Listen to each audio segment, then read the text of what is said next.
This year I've been reading about John's 7 signs. Jesus and his miracles, turning water into wine. So then I thought about the times I've seen some miracles. So here's the times in my own life I've seen a miracle.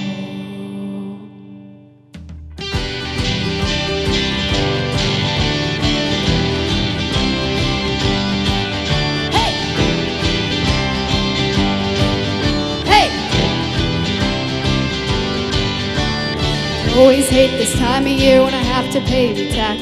I always hope and never seem to get my money back.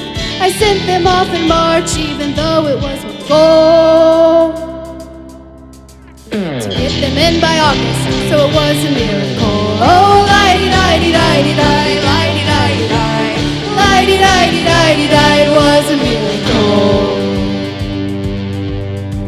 I went down to my in-laws to have a lovely meal, even though every time it is the same old spiel. It was that time of night when things got political,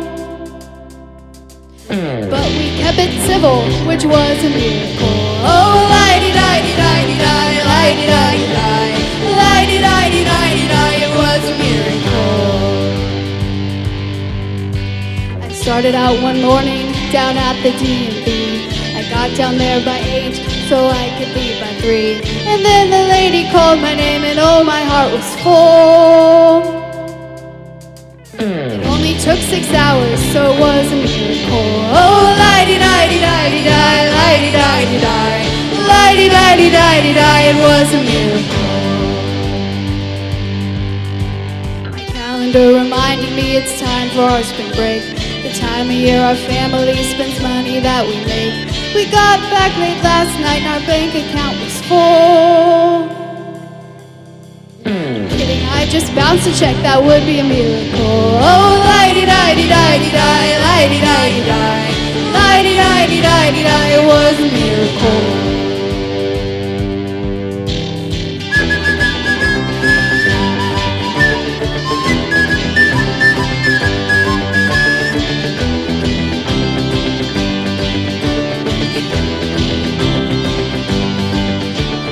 Lighty-lighty-lighty-di, lighty-lighty-di, lighty-lighty-lighty-di, lighty-lighty-di, lighty-lighty-lighty-di, lighty-lighty-di, lighty-lighty-lighty-di, it was a miracle.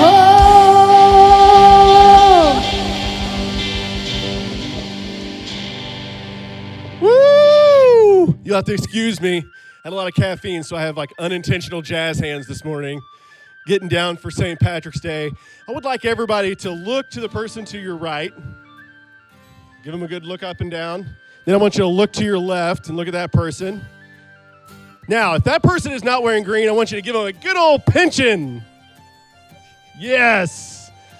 We want to welcome everybody to Current Church today. If you're new with us, we just want to welcome you. I hope you guys have a great time as we are. If you go to new.mycurrent.church or hit the QR code there, go on there, give us a little bit of info about yourself. We'll send you a gift, and we'll also send a gift to a nonprofit in our town, because that is what we are. We are for St. Joseph. We are for our community, pouring into our community. We want to be a church that lives outside these walls, not just inside these walls. So with that, let's go to the next song. All right, you guys can go ahead and stand and sing with us.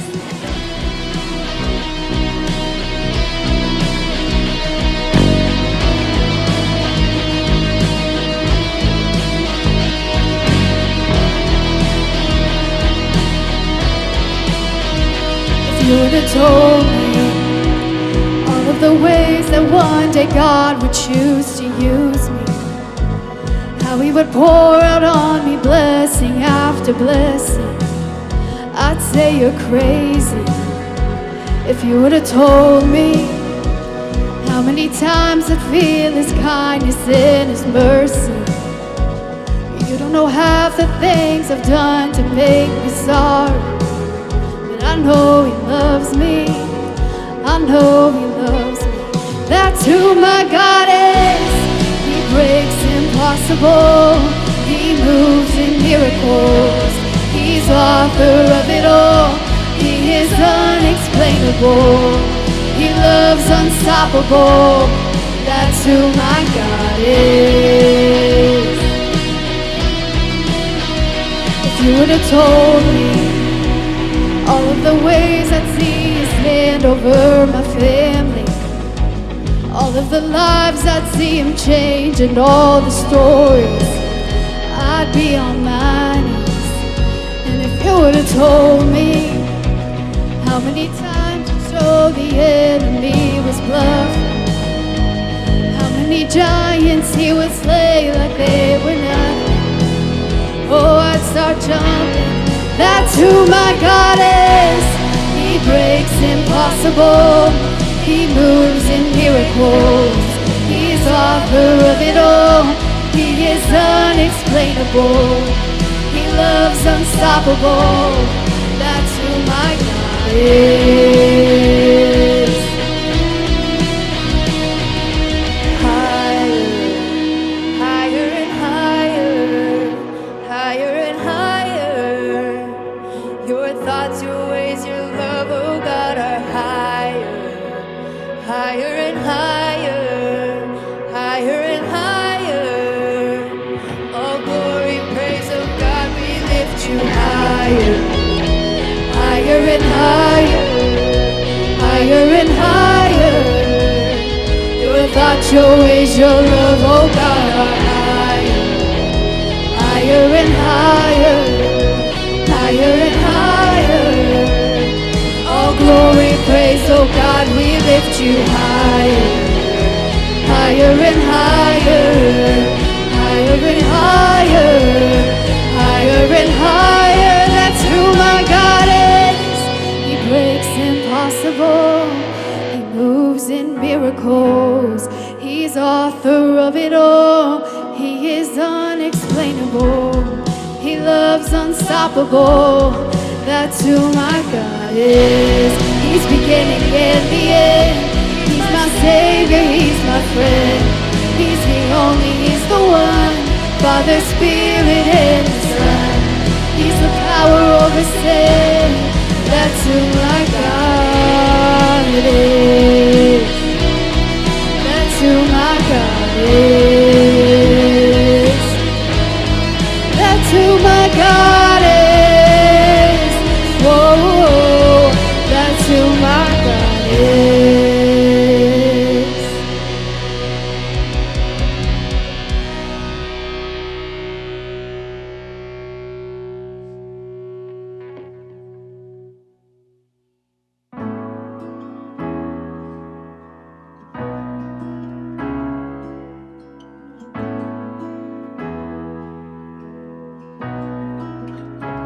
I count on one thing. The same God that never fails will not fail me now. You won't fail me now in the waiting. The same God who's never late is working all things out. You're working all things out. Yes, I will lift you high in the lowest valley. Yes, I will bless your name. Oh yes, I will sing for joy when my heart is heavy all my days. Oh yes, I will.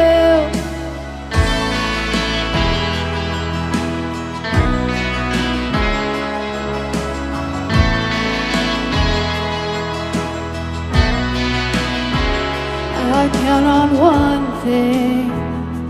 The same God that never fails will not fail me now. You won't fail me now in the waiting. The same God who's never late is working all things out. You're working all things out. Yes, I will lift you high in the lowest valley. Yes, I will bless your name. Oh yes, I will sing for joy when my heart is heavy all my days. Oh yes, I will for all my days. Yes, I will, and I choose to praise, to glorify the name of all names, that nothing can stand against, and I choose to praise, to glorify the name of all names, that nothing can stand against, and I choose to praise, to glorify the name of all names, that nothing can stand against, and I choose to praise, to glorify the name of all names, that nothing can stand against. Oh yes, I will lift you high in the lowest valley. Yes, I will bless your name. Oh yes, I will sing for joy when my heart is heavy all my days. Oh yes, I will for all my days. Yes, I will for all my days. Yes, I will.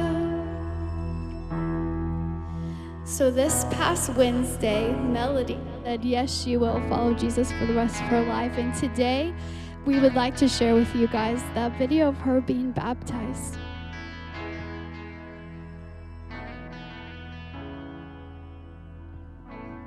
So I grew up in the church. My dad's a pastor, so I've been going to church every Sunday morning since I was born. I go to all the summer camps over the summer, and at those camps I always would make promises to myself that I would read scripture, but I never really followed through on that. So I started leading worship here at Current 2 years ago, and before I started leading worship, I would listen to a song and memorize the lyrics just like as if it were my favorite song, and not really take the lyrics for what they meant. When I would go through struggles in my life, I always would be mad at God, like why is this happening to me? I go through all the proper steps. I have a good faith. Why did God do this to me? This last August, I had some health issues, and I ended up in the ER. And during this time, the doctors were telling me that I was going to have a surgery and probably not be able to walk for 8 weeks. And this was like the start of my cross-country season. Like, I was in the peak of my shape, so I was just really angry that this was happening to me. And I took it out on God. I wondered why would God do this to me? I started to pray while I was in the hospital because that's what I had always been taught to do. And as soon as I decided to let go and let God take care of it, I got the news that I would be let out of the hospital. Then that very next Sunday, I was leading worship and we sang "I've Witnessed It," and the lyrics I really had an emotional attachment to the lyrics because of what had just happened to me. God put it in the plan to have me lead that song that day, knowing that I would need it. And ever since then, I've realized that all of these songs that I've been singing connect in some way to what is going on. I enjoy listening to worship music, like when I'm just in my car by myself, and I just have a playlist on shuffle, and somehow randomly the shuffle just plays the songs that I need to hear that day. and I know that it's God doing that for me. God sent Jesus down on the cross to die for me so that way I can be forgiven of my sins and get to go to heaven. I'm getting baptized today to show that I am giving my life to God and will allow Him to take me.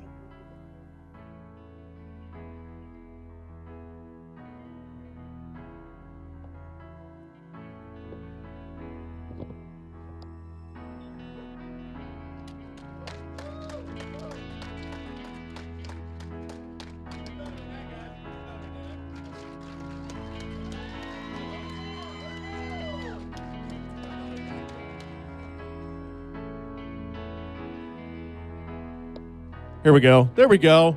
It said it was green, and then it wasn't. So anyway, no, we're so excited for Melody, and I had the privilege of witnessing 3 of the baptisms we did this last week, and we know that baptisms are just an outwardly expression of something that's already happened inside, and we just want to come along those people and continue praying for them because we know Satan likes to attack us, and and that's why we pray for each other. That's why we're here for each other. And baptisms are such a great time just to show something that's already happened inside. And we're just so excited for Melody and the other 2. We got some more videos that we'll be doing over the next few weeks, I believe, showing some of those baptisms. But can we give her one more round of applause? Yes. Yes. Baptisms are so great. And if you are interested in maybe getting baptized or have some questions about that, you can go to baptisms.mycurrent.church or hit the link up there, or you can come and find somebody that looks familiar or safe to talk to if you want. We can give you a little bit more information about that, walk with you with that, talk with you about that. We'd love to help you through that. Also, Easter. Who's excited for Easter? You're not as excited about Easter? Come on, yeah! So we want to invite you to invite others to come to the Easter service the last Sunday of this month. It's a great time to invite your friends, your neighbors, family, just whoever. People are a lot more likely to come to church when there's kind of an event going on. They feel like maybe they can get in, and maybe that's what they need. They just need that, just to come in and hear a message, and it gets them closer to God. With that, I'm going to take you to this video that's going to be coming up here right now.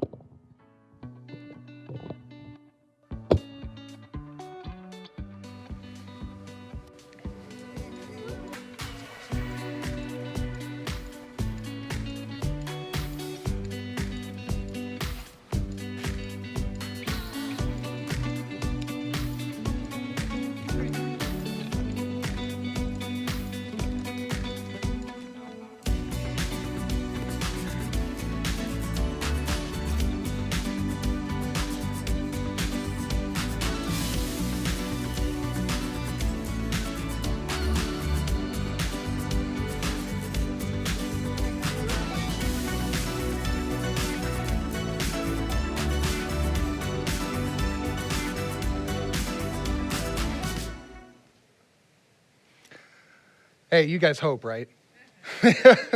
you guys hope I'll only take 35 minutes. Just saying, if you guys were here last time I was up here speaking, I guess maybe I should be talking like this. No, I'm just kidding. I'm not doing that today.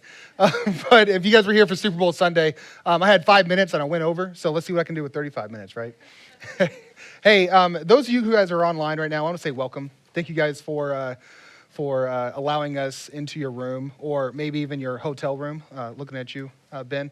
So, hey, and those of you guys who are here, thank you guys so much for coming in. It's so great to see you guys be able to meet here in St. Joe during this time. You know, one thing I love about Current is we have a group, and the group here, that we know that Christianity is not just about what we believe, but what we do with what we believe. Right? It's so good. And if you're new here, you can look around. You're surrounded by people who are following Jesus to make a difference. They know that following Jesus makes a difference. Not just believing in Jesus, but being a true follower of Jesus. And we experienced that this past week that you saw the video about the baptism, right?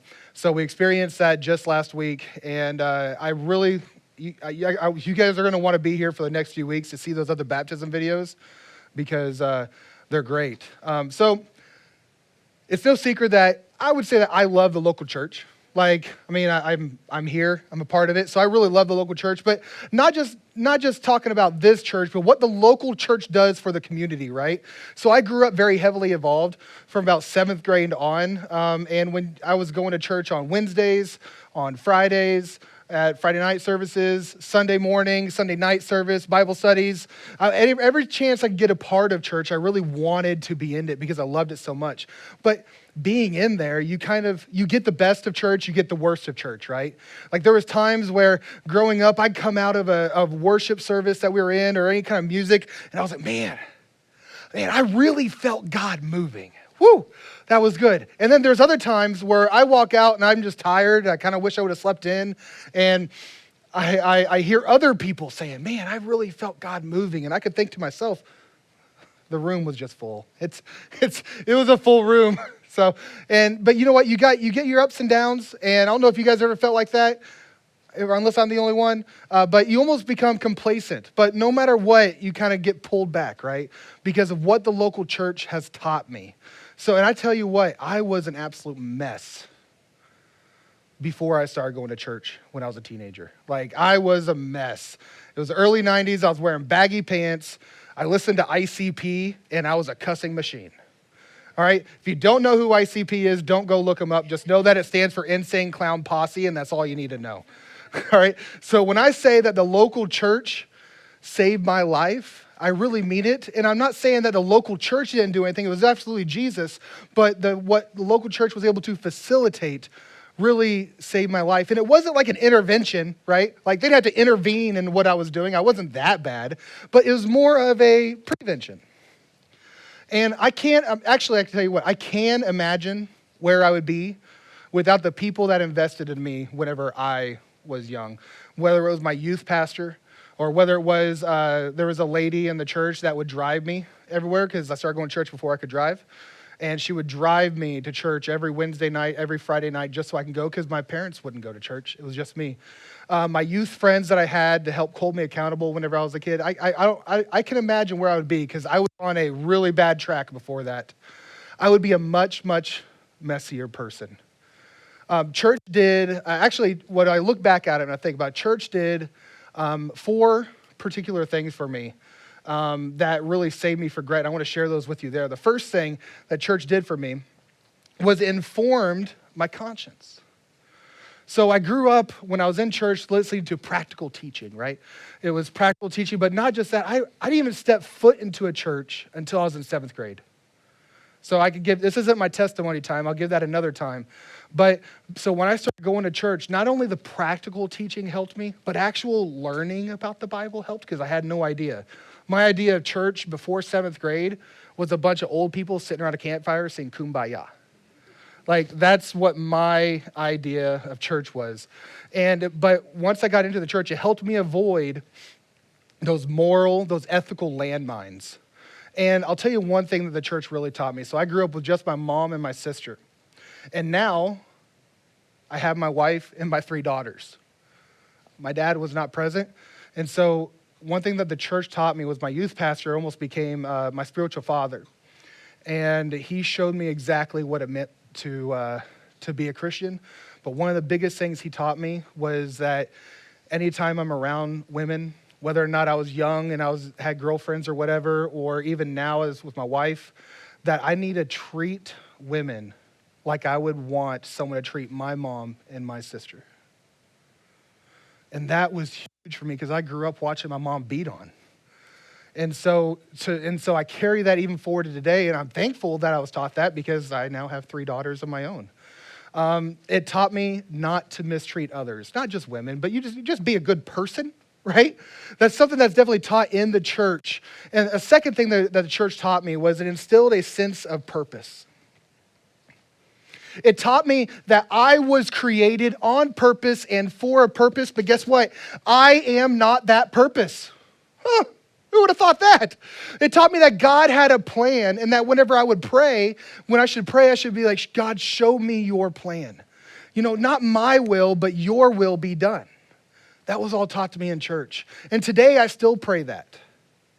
God, your will be done in my life. God, you guys, whenever you pray, you know those pray that I only pray when I want something, right? And you're like, oh, can I please have this? I probably won't do that again, but can you please just do this for me? That'd be really great. And really, what we never do is we never say at the end of that, but God, your will be done, not my will. Because I can tell you what, sometimes unanswered prayers are really good things because we don't know what's absolutely best for our lives, right? And there was times in my life where I was like, hey, God, I'd pray, can you show someone else that plan? Because I got my plan figured out. As I'm going to here, I know what I want to do, when I want to do, and how I want to do it. But what I learned stuck with me, and I'd always come back to it, and God, your will be done in my life. There was a time I wanted to move away from Missouri. Glad that didn't happen. So the third thing that we have here is that the church served as a window into God's activity in the world. This was huge. I'll be honest, I don't know how I would have been able to see what God was doing around the world without the church. So I grew up in a very small town in northwest Missouri called Rosendale, population 186 people. So if I grew up in northwest Missouri, no church, small town, I probably would have missed the fact that God is moving in the world, not just here locally. As an example of this, so starting at about my 8th grade year, I think, our church, the day after Christmas every year, they would take a mission trip to Mexico. And we'd leave here and we'd drive all the way to Mexico from Maitland, Missouri. And we would drive a whole team down, and day after Christmas until about January 3rd through the 6th, just however it fell down. So from 8th grade all the way up until 2 years into college, I didn't even spend New Year's in the States. My New Year's Eve was always in Mexico. And the things I got to see, that the church gave me that window into God's activity in the world, was that I've seen poverty here. I grew up poor, but I've seen poverty, but I've never seen, until I went to Mexico, huts that are built by cardboard. I've never seen someone coming with a broom and sweeping their dirt floor to sweep dirt out of the house on a dirt floor. That stuff was wild to me. And the best thing of all, I got to see what God was doing. We would go to orphanages and just take gifts down there, right? We'd take gifts and be open-handed and take gifts down there and say, you know what, God loves you. And to see the looks on the faces of the kids in Mexico, whenever you just go down there and love on them, just give them a gift. Maybe they didn't even receive a Christmas gift that year. And just give them a gift and say, we love you. It was awesome to see what God was doing through the kids whenever we were putting a roof on a church. And then we went down there, a bunch of gringos walking around dressed as clowns, doing human videos and skits and trying to make them all laugh. By the way, I think human videos need to come back to the church. I'll lead it. I love it. If you don't know what it is, you're missing out. If you guys grew up with human videos, you know what I'm talking about. So there's funny thing here is the funniest thing that happened on my first ever mission trip to Mexico. I want to tell you guys a story because it's absolutely hilarious. So a person was leading that, and his name was Aaron. And he went to Bible college, and so he came back and led the mission trip with us. And he said he was at Bible college at Christ for the Nations Institute, which is also where I attended. Christ for the Nations is called that because they literally have nations represented at the school. It's in Dallas, Texas, and there's about 53 different nations represented with the student body. And one of the people that he had a friend with, his name was Omar. And Omar was from Africa, and he had a really gruff voice, and you couldn't really hard understand a word that he said. So he drove Omar up to Wendy's, and he allowed Omar to order. And this is the story that he would tell. And Omar would go up there and go like, I want a cheeseburger, a French fry, and a chocolate frosty. All right, now you guys understand now when we order here in normal Missouri talk, it's hard enough to understand what the person is saying on the other end. Are you guys following that? Now imagine the frustration that's happening with Omar and the person talking. She couldn't understand a word he was saying. I'm sorry, I don't know what you're saying. And she's like, I want a cheeseburger, a French fry, and a chocolate frosty. Crickets. Just like that. And she's like, I'm sorry, you got to repeat it. Like, and finally, this went on about 4 minutes, and Aaron said he was with him, and he goes, The man wants a Frosty. And so, but what the greatest part about that whole story is that was told every single day we were down there, and the missionaries we were with thought that the Mexicans would want to hear it too, but they speak Spanish, right? But we had a translator, and I got to witness that whole story with all the man wants a Frosty, and animated, translated into Spanish. And I got to hear it in the Spanish version, version for the first time. That reminded me. And that was the first time I realized that English is probably not God's only language. So, another thing that the church taught me was to be generous. Not just giving, right? Not just giving, but generous. I wasn't really taught this at home because we grew up poor and we were more of we received the generosity. So I know how much that meant to me. But to actually give, that was really hard. That was hard for something for me to grasp, but I was so thankful that the church taught me to be generous. And since I've learned that, it's never really been difficult for me to be generous because I understand the generosity, right? I understand the power of being open-handed and saying that's how we should live as the church. And you know what? It's never not difficult, not because I'm amazing, because I am, but it's because the church taught me to be generous and to have open hands. I remember my aunts and even my church relatives and my church family, everyone, they would give me money for that mission trip that I was just talking about every single year because I couldn't afford to go. That's expensive to go for about 10 days to Mexico and to have all those funds. So I remember they gave that to me. So I remember my first job was at Country Mart in Savannah. How many of you guys remember Country Mart in Savannah? I think I see a few of those. So I got paid $5.15 an hour. And I was probably about a sophomore in high school. And I remember my first check I tithed for the first time in my life. And I felt so good. It felt so good. And one other time that I remember for generosity is that in the last church I was at here in St. Joseph at Restoration, I remember a young man in the church. He reminded me a lot of myself whenever I was young. And he was going to go to a summer-long retreat that he was wanting to get closer with God. And he was raising money, just as I had raised money for mission trips so long ago. And I remembered what that was like to have someone so into mine. So I knew instantly. I talked to my wife about it, and we gave him $200 just to say, you know what? I want to give this to you because someone sowed into me, and I know what I became, and I know what God has done through me, so I want to be able to sow into you. I want to live open-handed. The church taught me that. And the church taught me, and I want to try to teach you this, is that the church taught me to give, save, and live in that order. So to give first, right? Save second, and then live on the rest. So it's basically give into God's kingdom, save into your kingdom, and then live on the rest. I'm not a financial advisor, but that's pretty good. So this is the very thing the church taught me. I've never thought about living on 100% of my income, or I've never done that, never even thought to do it. And I can say that with confidence. And you know what? I can even say this next thing even more so with confidence. And maybe your story is different, but I believe that following Jesus has made my life better and made me better at life. You know, we've adopted this, and we started saying this a lot at Current Church. I know you've heard this a few times probably. And you know what? I got to thinking about my own Christianity, my own faith. I could give evidence for the resurrection if you asked me about it. I could give evidence for my faith. But at the end of the day, if someone came up to you and said, why are you a Christian? Well, I figured you could have a little elevator pitch, right? And that's basically what this is.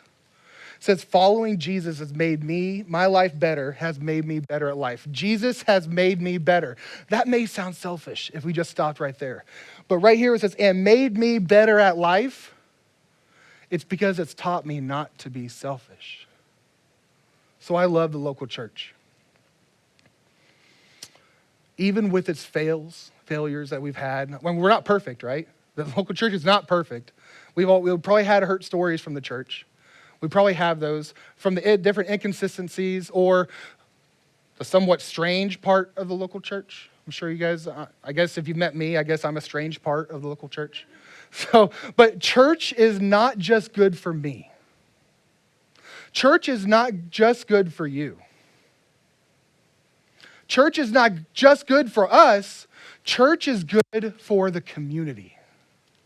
Church is good for St. Joseph. Church is good for the world. You know, it says that the church is God's agent of transformation. That's why Jesus launched the church in the first place, because the church is God's agent of transformation. Personally, with my story, your story, you guys all have different stories. Culturally, so we've seen that impact evolved, impact a big picture locally and globally, around the world. Crawford Loritz once said that the church represents the destination at which culture needs to or should arrive. So whenever we are one anothering right, you know, we've talked about one anothering. We should be good to one another, right? When we are doing one another right, when we're loving our community, we are representing Jesus, right?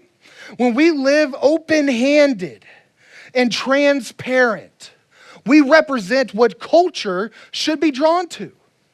For the sake of this generation, for the sake of this next generation, the church must be healthy.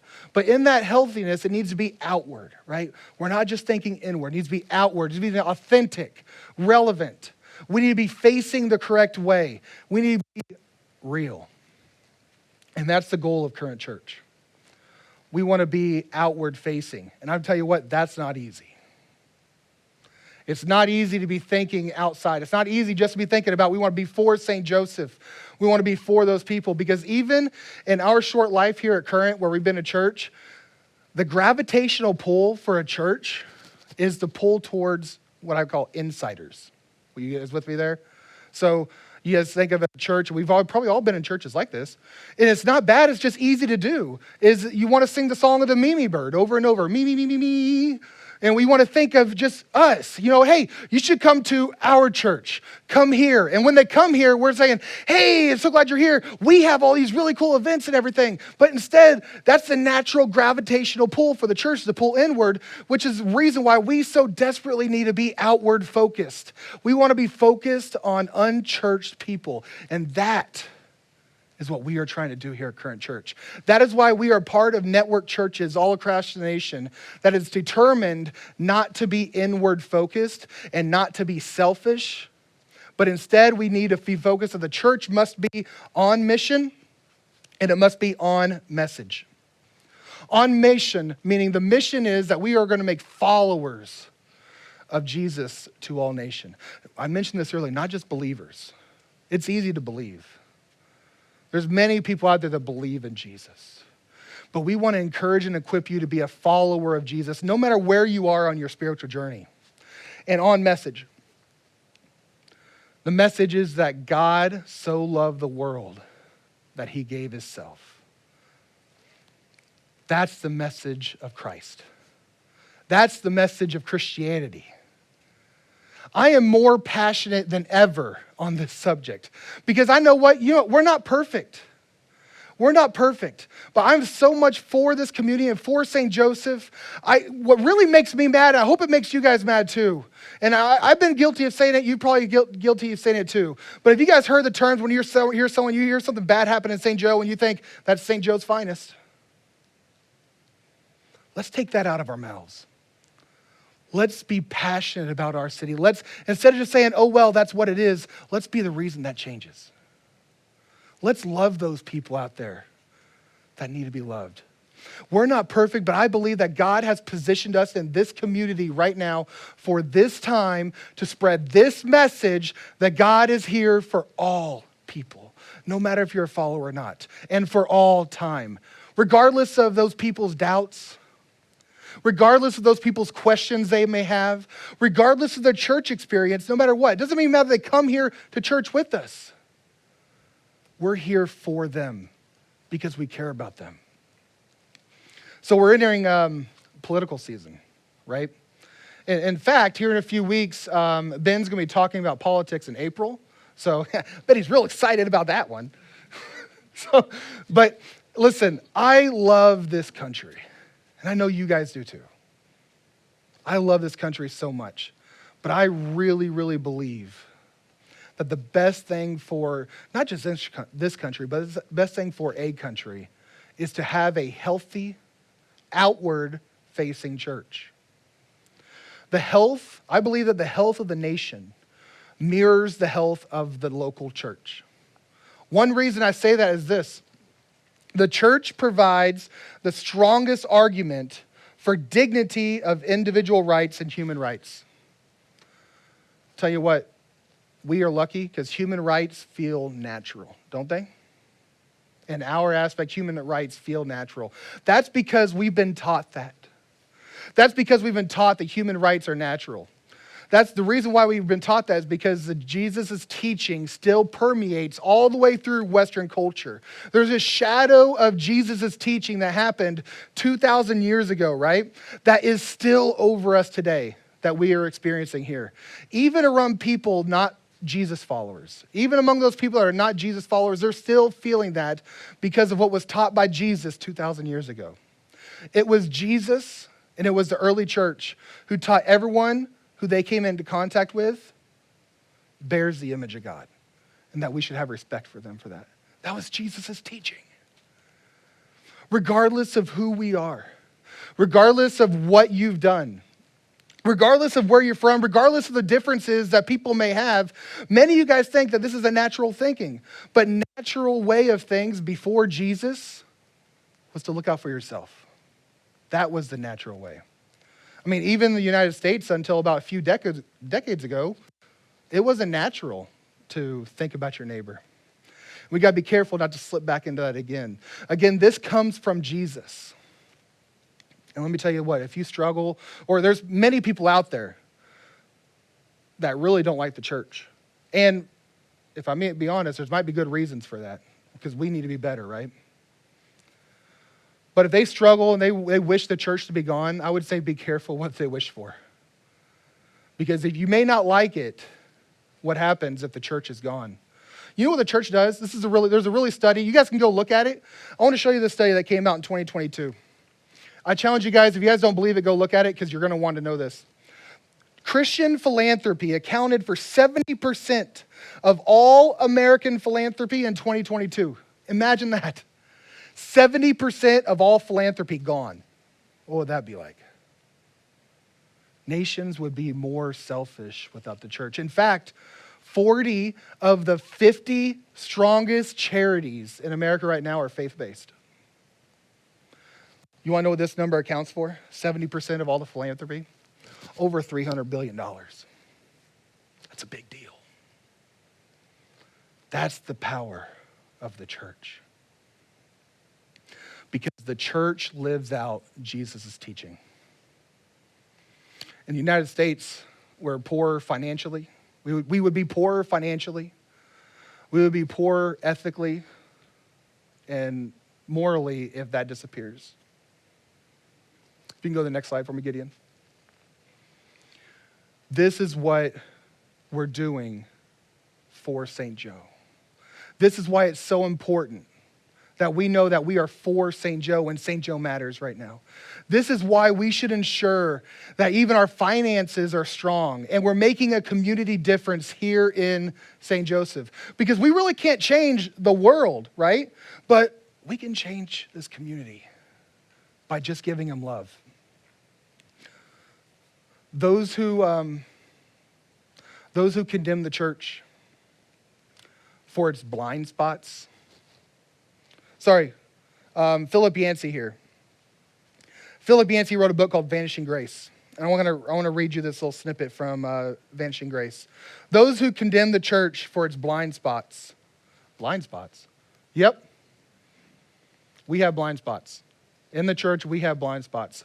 We're not perfect by any means. I'm not here saying that at all. But you know what's really interesting about the church? You know what's really interesting about Christianity is that we have a self-corrective mechanism built in.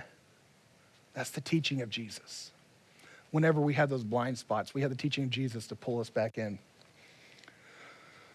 By gospel principles, arguing for the very moral values. Those who condemn the church for its blind spots do so by gospel principles, arguing for the very moral values. What's that saying? In other words, it's saying the arguments that they use are based off Jesus' teaching.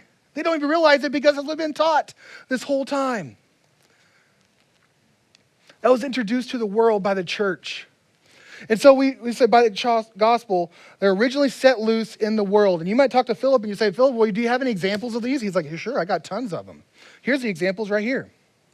Human rights, civil rights, women's rights, minority rights, gay rights, disability rights, animal rights, all of these, the success of these modern movements. And the reason why they're called modern movements is because it's not been moved before. Movements reflect a widespread empathy for the oppressed that has no precedent in the ancient world. If you were to look back on history, if you're a history buff, you would know that. Before Jesus introduced these things and the ideas, in fact, it was quite opposite before that. He goes on, it says, classical philosophers considered mercy and pity to be character defects. Imagine that. You imagine mercy and pity being a character defect? They believe if you have mercy or pity, you're weak, you're emotional, you are foolish. They thought that, contrary to justice, they thought that why should I care for this person when they don't have anything back to give to me? Why should I give to this person when they are not going to give anything back to me? And anyone who would do that, anyone who have mercy or weakness, they're weak or they're stupid. And you know what? We may think now that that's just innate, that's natural. But history proves otherwise. These were all learned.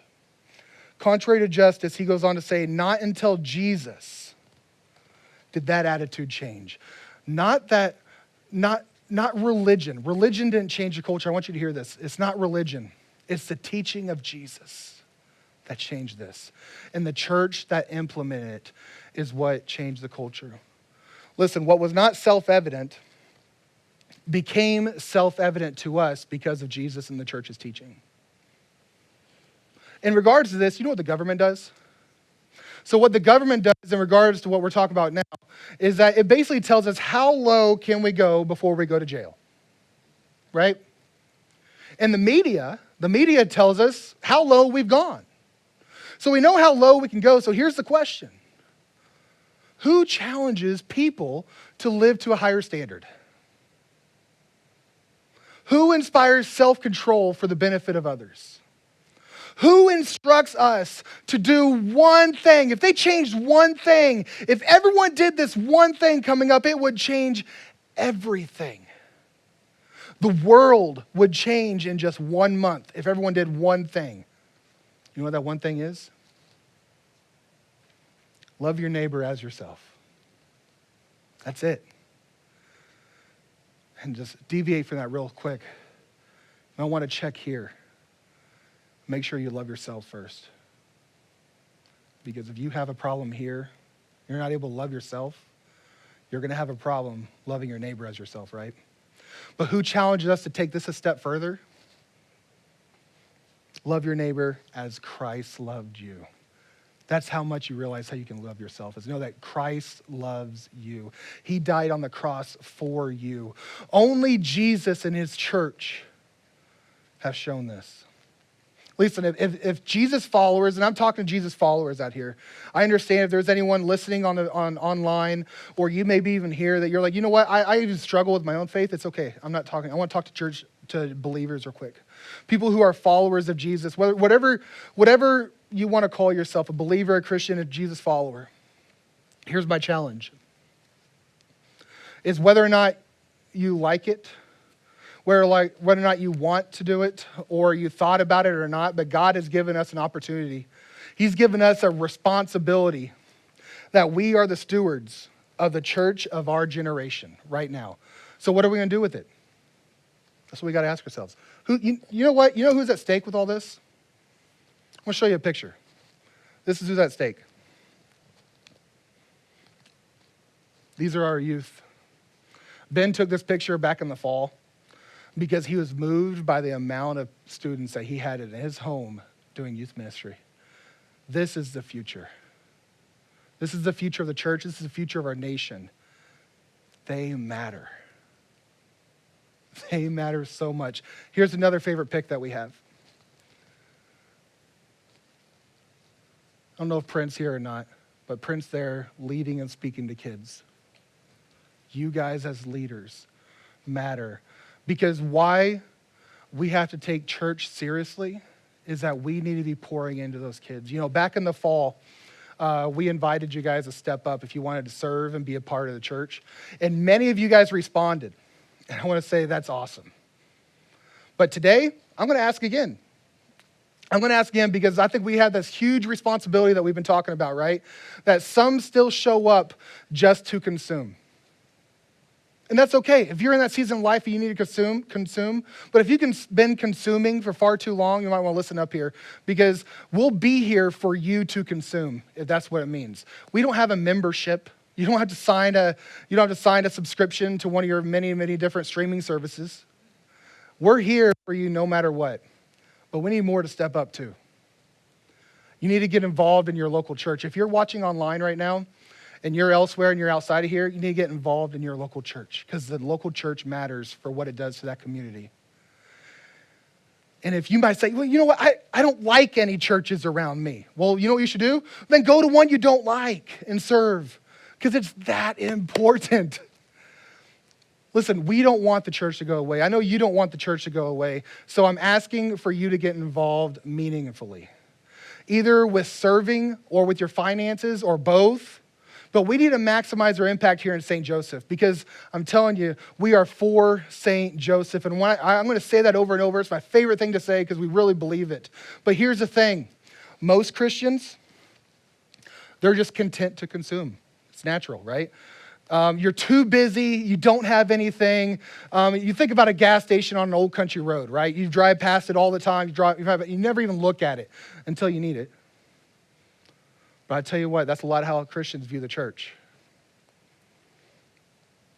When I need it, I'll be there. And guess what? We're always going to be open. We're here for you. We're here for St. Joe. We're here for you. But this invite for you to ensure that our expression of the local church here in St. Joseph is as strong as possible. Most Christians they give occasionally, they believe, but I'm telling you what, they don't follow. So you might want to look around and think, maybe you might look around here and you might think, they don't need me. I promise you that's not true. If you are a part of a body, you need to be an engaged part of the body. So here's the challenge. Don't be most Christians. That's it. You know better. You are better. Let's be better, right? Let's live with a greater purpose. You want to know why? Here's why. It's because you are the church. Not this building. This building is a movie theater here in about 30 minutes. You are the church, which means you are our church. Take it a step further, you are your church. Take ownership. Listen, I know we're all busy. I know busy. In fact, we serve this community every single week with busy people. Not people who have time, but people who made time. Maybe it's time for you to make time. To do for this next generation what was done for you. Or maybe, if your story is a little different, to do for this next generation that you wish was done for you. It's time to commit to put a plan to support financially and with your time. I'll tell you what right now, there are people around you sitting right now. You can probably look and see them. There are people right now who are carrying financial and serving loads of the church. There are people that are serving every single week.